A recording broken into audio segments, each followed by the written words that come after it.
আজি প্ৰথমবাৰৰ কাৰণে আহিছোঁ কালগাছিয়ালৈ। আহি এনেকুৱা মানে এটা ভাৱ হৈছে, এনেকুৱা অভিভূত হৈ পৰিছোঁ তেওঁলোকৰ যিটো আগ্ৰহ হেঁপাহ দেখি। বহুত দিনৰ পৰা আহিম বুলি ভাবি আছিলোঁ। আজি সঁচাকৈয়ে খুব ভাল লাগিছে এই যিটো পৰিৱেশ আৰু যি সভাখনলৈ কিমানখিনি মানুহ আহিছে, বিশেষকৈ মহিলাসকল আহি কথাবোৰ শুনিছেহি, সেইকাৰণে মোৰ খুব ভাল লাগিছে। মই মোৰ পিতৃৰ আদৰ্শেৰে তেওঁ যিদৰে সকলো ধৰ্মৰ সকলো জনগোষ্ঠীৰ মাজত মিলি এখন সমৃদ্ধশালী দেশ গঢ়িবলৈ তেওঁ আহ্বান কৰিছিল, সেইটো যেন মানে কৃতকাৰ্য হয়। সকলোৱে মানে সেইটো যদি মানি চলে এখন সুন্দৰ দেশ হ'ব।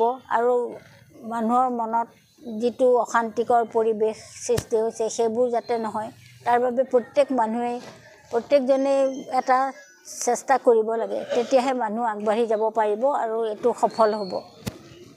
তেওঁলোকে কালগাছিয়া অঞ্চলত তেওঁলোকে যে এই অনুষ্ঠানখন পাতি জ্যোতি বিষ্ণু নজৰুলৰ আদৰ্শৰে, তেওঁলোক আছিল ধৰ্ম নিৰপেক্ষ মানুহ, তেওঁলোকে যে এই আদৰ্শটোক যে আঁকোৱালি লৈছে তাৰে এটা নিদৰ্শন দেখিবলৈ পালোঁ। মিয়া মানে বংগীয়মূলৰ মানুহখিনিক প্ৰথমতে জ্যোতিয়ে কৈছিল ন অসমীয়া বুলি, প্ৰথম আজি এই প্ৰসংগত ক'লোঁ। তাৰপিছত কথাটো আগবাঢ়ি গৈছে। এতিয়া কিন্তু মিয়াসকলক অসমীয়া জাতিৰ অংগীভূত কৰাৰ ক্ষেত্ৰত বৃহত্তৰ অসমীয়া সমাজখন আগবাঢ়ি আছে আৰু মানি লৈছে। আৰু আমি এই ক্ষেত্ৰত হুজুৰি আছে, বাইদেউ আছে, আমি চুলতান আছে, আমি প্ৰত্যেকেই কিন্তু কম পৰিমাণে হ'লেও এই ক্ষেত্ৰত যুঁজ কৰি আছোঁ। মিয়াসকলে যদি অসমীয়া নকয়, অসমীয়া বুলি পৰিচয় নিদিয়ে, তেতিয়াহ'লে অসমীয়া ভাষাৰ সংখ্যা হ'ব 29% বা 30%। সেইটো সমস্যা তেওঁলোকৰ নহয়, হিন্দী লবিটোৰ নহয় বা সাহপক্ষৰ নহয়, সমস্যাটো আমাৰ দ্বিজেন বৰ্মনৰ সমন্বয় যদি হ'ব।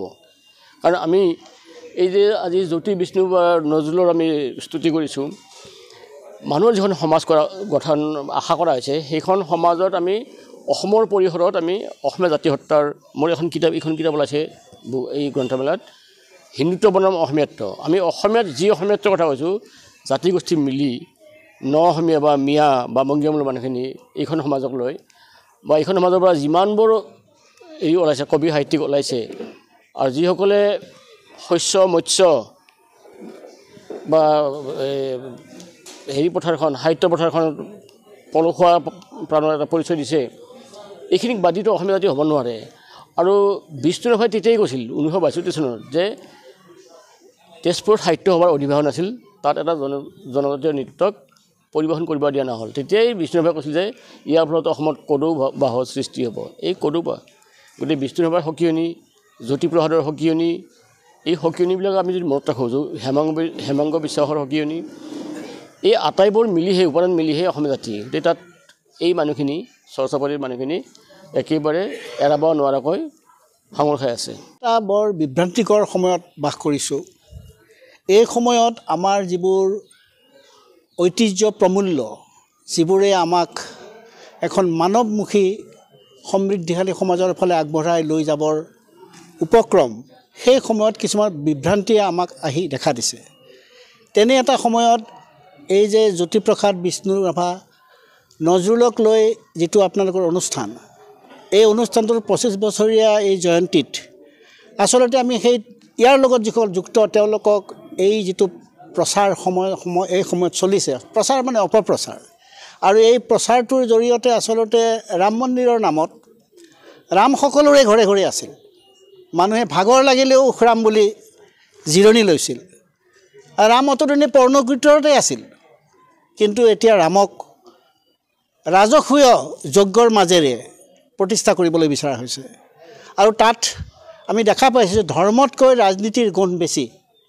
কাৰণ যিসকল ধাৰ্মিক, তেওঁলোকৰ কাৰণে প্ৰচাৰৰ কোনো প্ৰয়োজন নাই, কিন্তু এতিয়াৰ ধৰ্মৰ নামত প্ৰচাৰ মূল, ধৰ্ম তাৰ তল পৰিছে।